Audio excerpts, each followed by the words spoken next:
അസ്സലാമു അലൈക്കും വറഹ്മത്തുള്ളാഹി തആല വബറകാതുഹു. നിസ്സഹായതയുടെ നിശബ്ദതയിൽ ഭൂമിയുടെ ഹൃദയത്തിൽ ഒരു നാമം മുഴങ്ങുന്നു. ഫലസ്തീൻ. നാം കേൾക്കേണ്ടത്, അവർക്ക് നീതി നൽകേണ്ടത്, അവരുടെ സംസ്കാരത്തിൻ്റെ പ്രകാശം നാം കൈവിടാതെ പാലിക്കാനാണ്. പ്രിയപ്പെട്ട ഹയ്യ, സ്വന്തം മരണത്തിൻ്റെ തൊട്ടുമുമ്പ് അവൾ എഴുതി വെച്ച ഒരു കൊറിയ കടലാസിൻ കഷ്ണമുണ്ട്. എൻ്റെ എളിയമ്മാക്കും എൻ്റെ ഉമ്മാക്കും അമ്മായിക്കും ഇത്ര വിഹിതങ്ങൾ എനിക്ക് കടം കൊടുക്കാനും തീർത്തു കൊടുക്കാനുമുണ്ട്. ഞാൻ നെഞ്ചടക്കി പിടിച്ചിട്ടുള്ള കളിപ്പാട്ടങ്ങൾ ഇനി നാളെ എൻ്റെ പ്രഭാതങ്ങളിൽ എനിക്ക് കളിക്കാൻ സാധിച്ചു കൊള്ളണമെന്നില്ലാത്തത് കൊണ്ട് എൻ്റെ അനിയത്തിമാർക്ക് ഞാനത് വിഹിതം വെച്ചു കൊടുക്കുന്നു എന്ന് മരണത്തെ ഒരു പുഷ്പം പോലെ സ്വയം വരിക്കാൻ വേണ്ടി കാത്തു നിൽക്കുന്ന ഹയ്യ, ഇത് നിനക്ക് വേണ്ടിയാണ്. മണ്ണെന്തോ മാനമെന്തെന്നോ അറിയാതെ മരണത്തെ സ്വീകരിക്കുന്ന പിഞ്ചു പൈതലുകൾക്ക് വേണ്ടി ഞങ്ങൾ സമർപ്പിക്കുന്നു.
تؤلم قلبي في المنام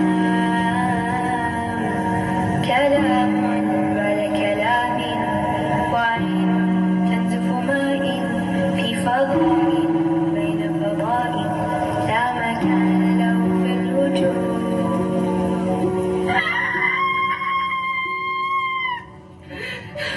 لماذا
ഗസയുടെ മക്കളുടെ കണ്ണുനീർ കാണുക, കണ്ണുനീർ കാണുക, കണ്ണുനീർ കാണുക, കൽബ് കൊണ്ട് ഓർക്കുക, കൽബ് കൊണ്ട് ഓർക്കുക.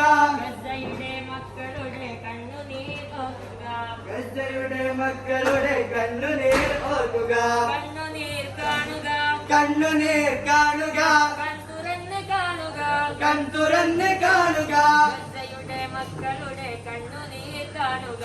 ഗസയുടെ മക്കളുടെ കണ്ണുനീർ കാണുക. ഫലസ്തീൻ നിലവിളിയുടെ സംഗീതം, പ്രതീക്ഷയുടെ നൃത്തം. മണ്ണിനടിയിൽ രക്തം വിതഞ്ഞിട്ടും ഓരോ രാവിലും സൂര്യൻ അതേ മൃദുവായ ഒലീവ് ശാഖകളെ തുടർന്നു.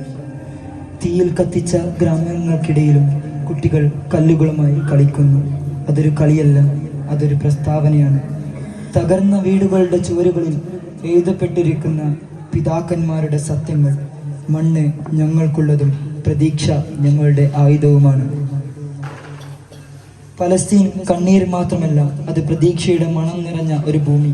ഒരു ദിവസം ആ മണ്ണിൽ വീണ്ടും പാട്ടും നൃത്തവും മുഴങ്ങുമെന്ന വിശ്വാസമാണ് അവരെ ജീവനോടെ നിലനിർത്തുന്നത്.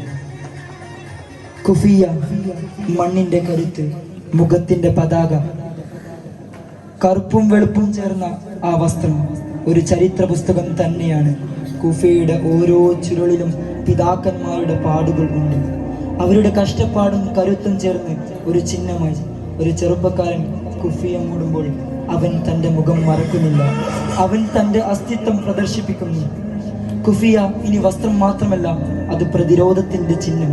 ഞങ്ങൾ ഇനിയും മാഞ്ഞുപോയിട്ടില്ല എന്ന ധീരമായ ഉച്ചാരണം. ഫലസ്തീനികളുടെ നൃത്ത ചുവടുകൾ ഇന്നും ചുവട് വെച്ചുകൊണ്ടിരിക്കുന്നു. ദബ്കെ, പ്രതിരോധത്തിന്റെ പാദതാളം.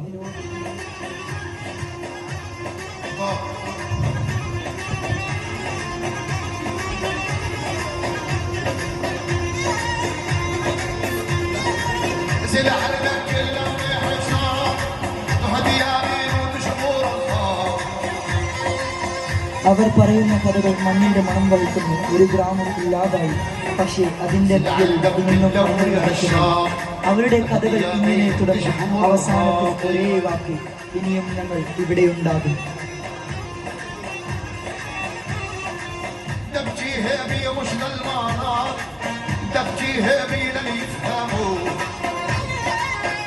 പലസ്തീൻ കഥ പറയുന്നു.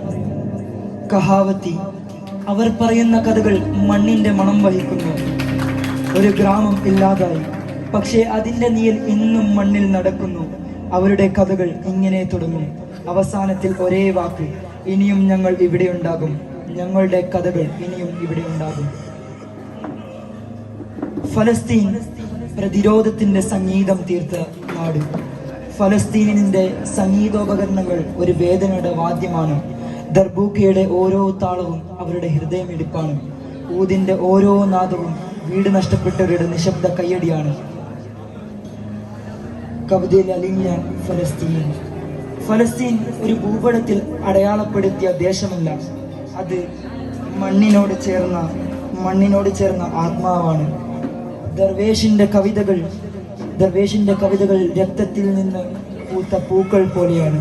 വേദനയെ പ്രണയമാക്കി, പരാജയത്തെ പ്രതീക്ഷയാക്കി കവിത അവരുടെ ആയുധമായി മാറി. വാക്കുകൾക്കുള്ളിൽ വീര്യം നിക്ഷേപിച്ചു. മൗനം പോലും ഒരു പ്രതിഷേധമായി മാറി.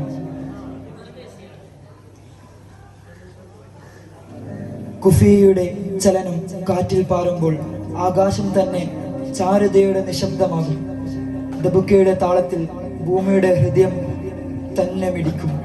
ഞങ്ങൾ എന്നും ഫലസ്തീനോടൊപ്പം നിൽക്കും.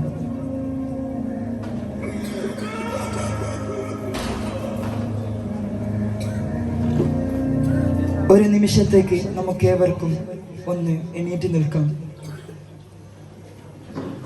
കാണികളോടും അഭ്യർത്ഥന നടത്തുന്നു. വലത്തേക്ക് ഇടത്തെ ഹൃദയത്തിലേക്ക് ചേർത്ത് പിടിച്ചുകൊണ്ട് നമുക്കൊന്നായി ഫലസ്തീനിന്റെ ദേശീയ ഗാനത്തോട് കാതോർക്കാം.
പ്രിയപ്പെട്ട ഹയ്യ, ഇത് നിനക്ക് വേണ്ടിയാണ്. നിസ്സഹായതയുടെ നിശബ്ദത്തിൽ പൊലിഞ്ഞുപോയ 1000 ജനതയ്ക്ക് വേണ്ടിയാണ്. ഫലസ്തീൻ, യാ ഫലസ്തീൻ, ഞങ്ങൾ നിന്നെ ഇന്നും ഓർക്കുന്നു. അസ്സലാമു അലൈക്കും വറഹ്മത്തുള്ളാഹി തആല വബറകാതുഹു.